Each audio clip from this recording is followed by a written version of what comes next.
Assalamualaikum semua. Apa khabar murid-murid? Saya harap semua murid sihat.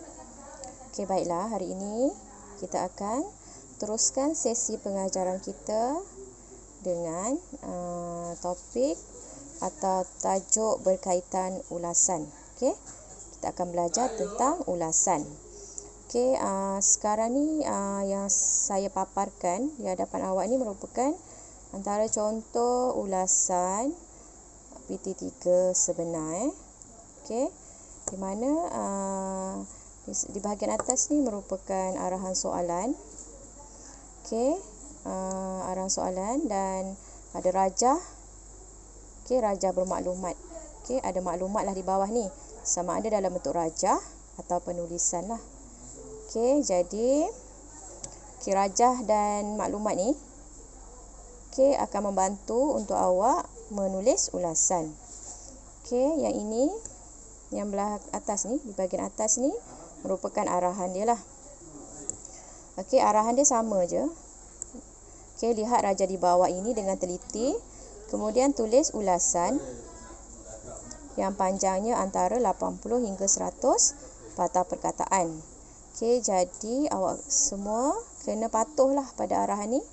Dia minta anda menulis perkataan antara 80 hingga 100 patah perkataan.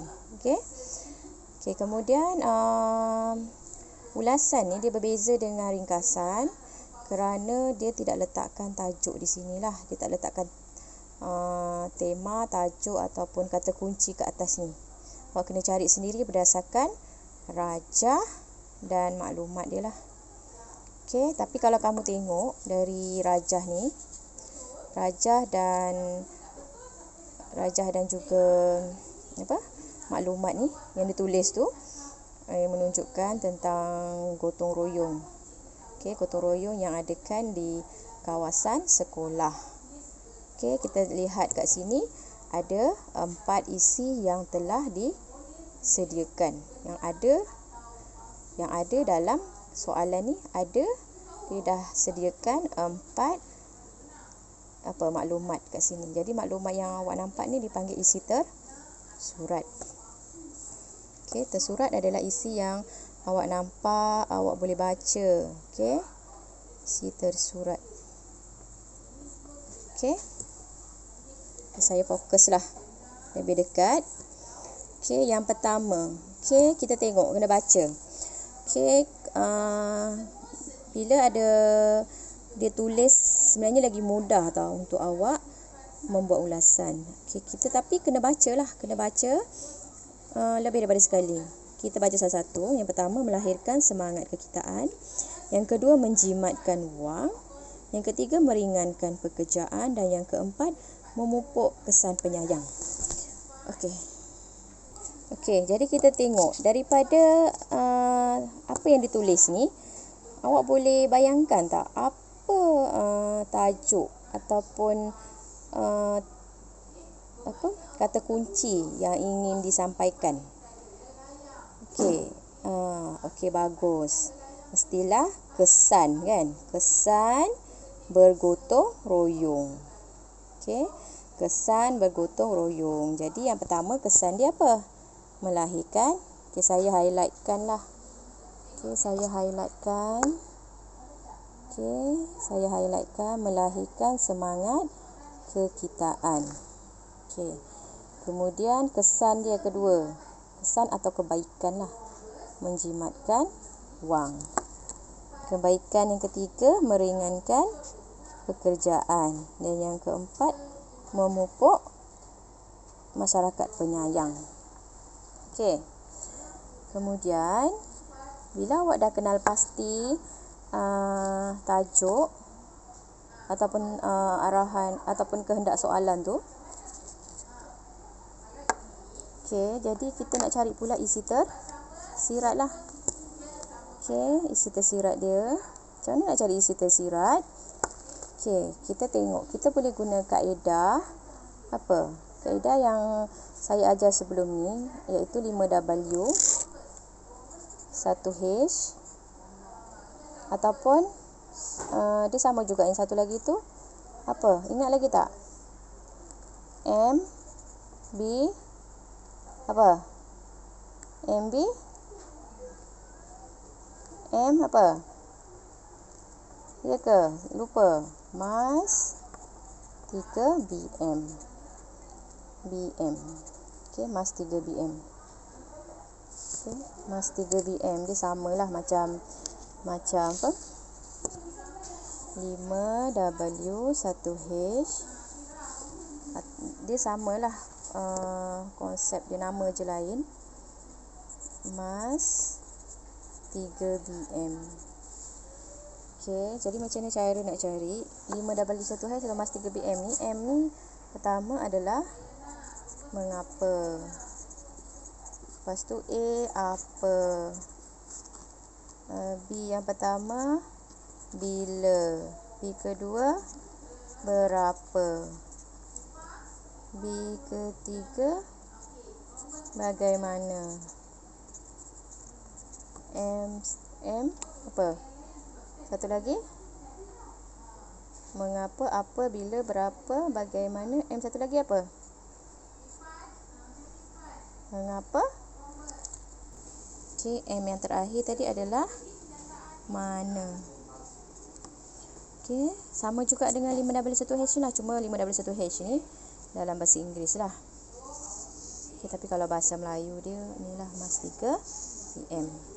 Okey, kita boleh gunakan teknik penyoalan. Okey, contohnya melahirkan semangat kekitaan. Okey, mungkin kita boleh gunakan teknik bagaimana. Okey, teknik bagaimana. Bagaimana. Okey, jadi teknik bagaimana, kita tengok kat sini.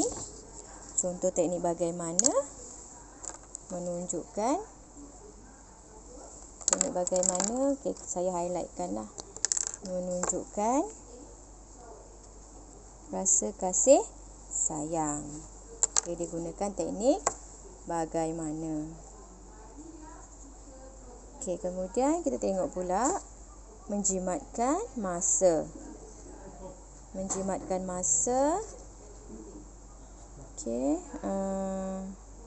menjimatkan masa yang ketiga ni bukan secara upah tetapi secara sukarelawan tolong-menolong. Bagaimana jugalah. Bagaimana caranya untuk kita jimatkan wang. Okey, maksudnya bukan secara upah tetapi secara sukarelawan tolong-menolong. Okey, kemudian kita tengok pada isi ketiga, meringankan pekerjaan. Okey, untuk meringankan pekerjaan dan mengeratkan hubungan ni, okey, kat sini isi tersirat dia menyatu padukan masyarakat. Okey, ni macam mengapa dia meringankan pekerjaan dan mengeratkan hubungan. Sebabnya dapat menyatukan masyarakat. Kemudian ni mengapa. Okey, seterusnya yang terakhir menjadi sukarelawan. Okey, membantu mangsa bencana alam, memupuk masyarakat penyayang. Okey, yang ini mengapa menjadi sukarelawan? Kerana untuk membantu mangsa bencana alam dan memupuk masyarakat penyayang. Ini adalah mengapalah. Mengapa. Jadi kat sini kalau kamu tengok, walaupun kita menggunakan teknik mas 3 BM, tapi kita hanya guna teknik yang apa? Dua teknik soalan saja, iaitu yang pertama bagaimana dan yang kedua mengapa.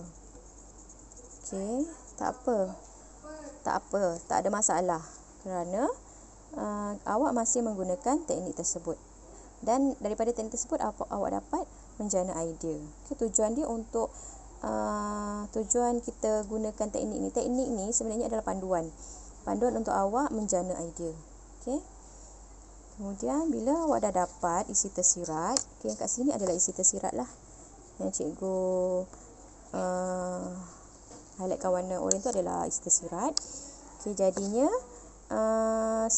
langkah berikutnya awak kena masukkan isi tersurat dan tersirat tu dalam satu renggan. Okey, jadi kena letaklah dulu. Kena ada pendahuluan Kena saya ingatkan sekali lagi, untuk ulasan yang pertama ada pendahuluan,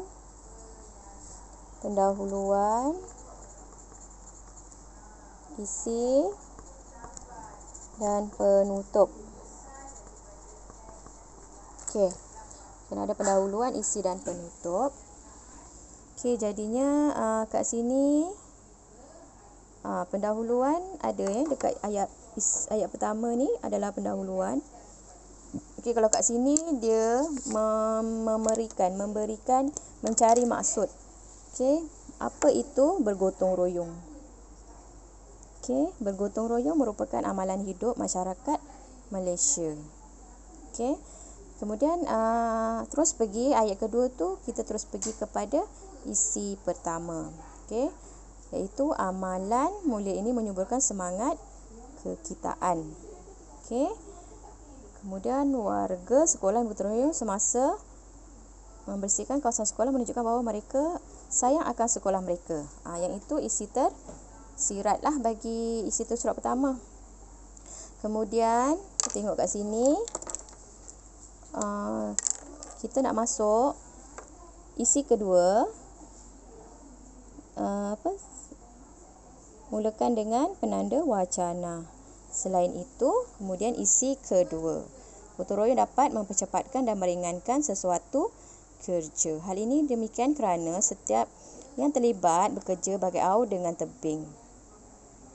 Okey, kemudian amalan gotong royong turut menjimatkan wang kerana disempurnakan secara sukarela tanpa sebarang upah. Okey, yang ini dia masuk isi ketiga. Okey, saya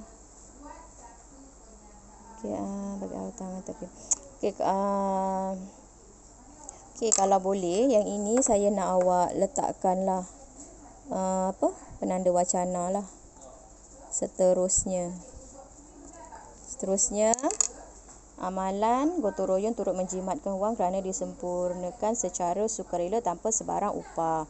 Okey, amalan gotong royong dalam skala yang lebih besar, contohnya menjadi sukarelawan bagi membantu mangsa banjir dan tanah runtuh, dapat meringankan beban masyarakat di samping memupuk benih masyarakat penyayang. Okey, itu adalah isi yang terakhir lah. Okey.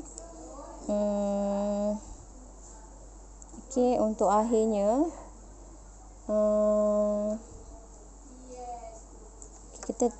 kita biasakanlah letak penanda baca kat sini. Akhirnya apa? Amalan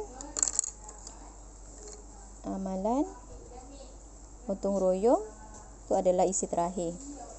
Okey, dan penutupnya kat sini apa? Oleh itu. Okey, dia buat kesimpulannya mula dengan oleh itu pun bolehlah, ni penutup dia. Oleh itu, wajarlah semangat gotong royong terus diamalkan oleh masyarakat. Itu adalah antara contoh penulisan ulasan yang baik. Okey, jadi saya rasa mungkin dengan video ini dapat membantu untuk awak menulis ulasan secara ringkas lah. Okey, dan lepas ni boleh menulis ulasan tu dengan lebih baik. Okey, terima kasih semua.